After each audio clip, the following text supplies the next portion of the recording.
مقام تک پہنچے ہوئے اولیاء اللہ پیدا ہوتے رہیں گے۔ مجھے ایک بڑی عظیم عالم نے یہ حدیث آئی تھی تو اس وقت کیا کہا تھا ابدال کی تشریح میں وہ جرأت اپنے اندر نہیں پاتا کہ میں اس تشریح کو نقل کروں۔ وَسَيُرْسِلُ اللَّهُ إِلَيْهِمْ سَبَبًا مِّنَ السَّمَاءِ فَيُغْرِقُهُمْ حَتَّى لَوْ قَاتَلَتْهُمُ الثَّعَالِبُ غَلَبَتْهُمْ وَسَيُرْسِلُ اللَّهُ إِلَيْهِمْ سَيْبًا مِّنَ السَّمَاءِ فَيُغْرِقُهُمْ۔ اور ایسے عجیب قسم کے فتنے، آزمائشیں، عذاب، سزائیں آئیں گی کہ اللہ کی برا۔ یہ بھی ہوگا ملک شام میں، اور لوگ اس قدر کمزور پڑ جائیں گے کہ لومڑیاں بھی اگر حملہ کر دیں گی تو وہ مقابلہ نہیں کر پائیں۔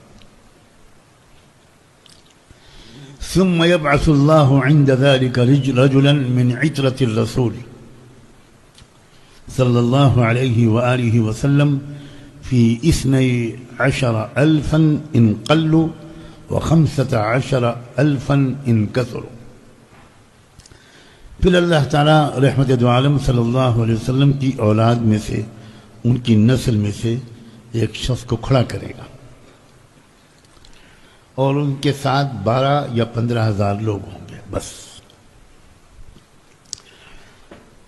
امارتهم او علامتهم امد على 3 رايات۔ جب کوئی فوج اپنی کارروائی کرتی ہے تو اس میں ایک کوڈ ورڈ طے ہوتا ہے کہ آپس میں ایک دوسرے کو پہچاننے کے لیے کوئی ایک آدھ کوڈ ورڈ طے ہوتا ہے۔ تو وہ جو لوگ ہوں گے 12 یا 15,000، ان کے درمیان کا کوڈ ورڈ جو ہوگا وہ امت ہوگا۔ میں بار بار عرض کر رہا ہوں کہ امت کی جامع تربیت کی ضرورت ہے۔ ہمارے یہاں جامع تربیت کا کوئی تصور نہیں، کوئی تصور، کچھ نہیں۔ اس پر میں جتنا دکھی ہوں، میرے دکھ کو سمجھنے والا بھی آج تک مجھے نہیں ملا، بالکل نہیں۔ راز کو راز رکھنا، ایک اجتماعی ڈسپلن کے ساتھ کام کرنا، کسی قائد کی قیادت میں کام کرنا، اس کی کوئی تربیت ہوئی ہے ہماری؟ کیوں بھائی؟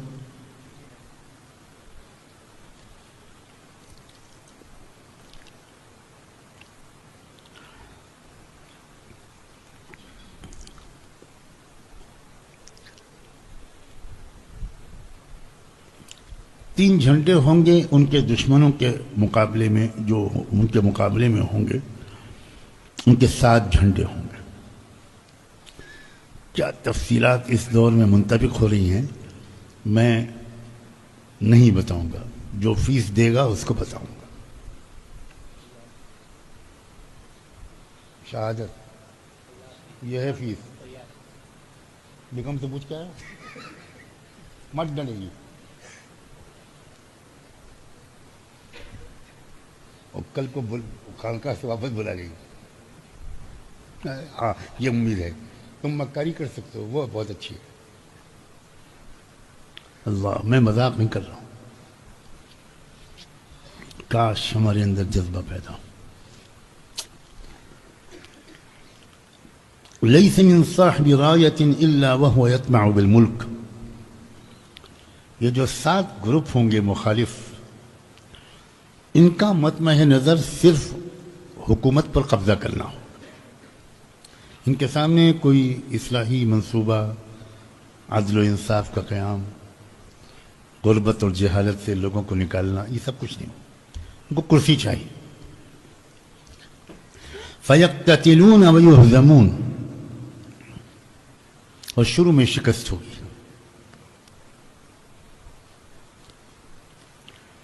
ثم يظهر الہاشمی، پھر اللہ تعالیٰ خاندان نبوت کا ایک فرد کو کھڑا کرے گا. فَيَرُدُّ اللَّهُ إِلَى النَّاسِ إِلْفَتَهُمْ وَنِعْمَتَهُمْ، اور اس کے ذریعے اللہ تعالیٰ لوگوں کو خوشحال کر دے گا، پرسکون کرتا ہوں وَنِعْمَتَهُمْ فَيَكُونُونَ عَلَى ذَلِكَ، پھر وہ اسی طرح کی زندگی گزار رہے ہوں گے یہاں تک کہ وہ وقت آئے گا جب دجال نکل آئے گا. اس حدیث کو حاکم نے مستدرک میں روایت کیا ہے اور یہ کہا ہے کہ ھذا حدیث صحیح الاسناد. بہت سی حدیث ہیں، بہت سی حدیث ہیں اس موضوع پر. میں اس لیے یہ باتیں آج کل بہت بیان کر رہا ہوں، اللہ عالم بالصواب.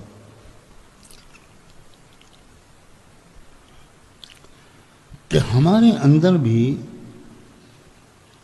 موجودہ حالات کی رعایت کرتے ہوئے شریعت کی روشنی میں دھیرے دھیرے بلکہ تیز رفتاری سے اجتماعی نظام کے تحت جینے کی مشق ہونی چاہیے. یہ مشق نہیں ہوگی تو ہم قافلے سے بہت پیچھے رہ جائیں گے. ملک شام کے موجودہ حالات نے یہ بالکل بتا دیا ہے کہ اب بہت جلدی دنیا کا نظام بدلنے والا ہے. ہمارے ملک میں اس کا کوئی تذکرہ میرے علم کے مطابق نہیں ہو رہا ہے.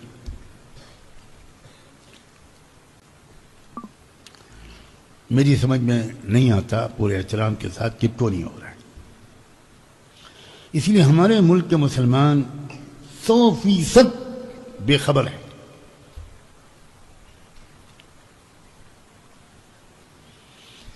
اجتماعی نظام کے تحت جینے کی مشق پہلے سے کرنی پڑتی ہے. دھیرے دھیرے وہ مزاج بنتا ہے کہ ہم اجتماعیت کے ساتھ، سمع و طاعت کے ساتھ، ڈسپلن کے ساتھ رہیں، ورنہ بالکل انفرادی دینداری ہے ہماری.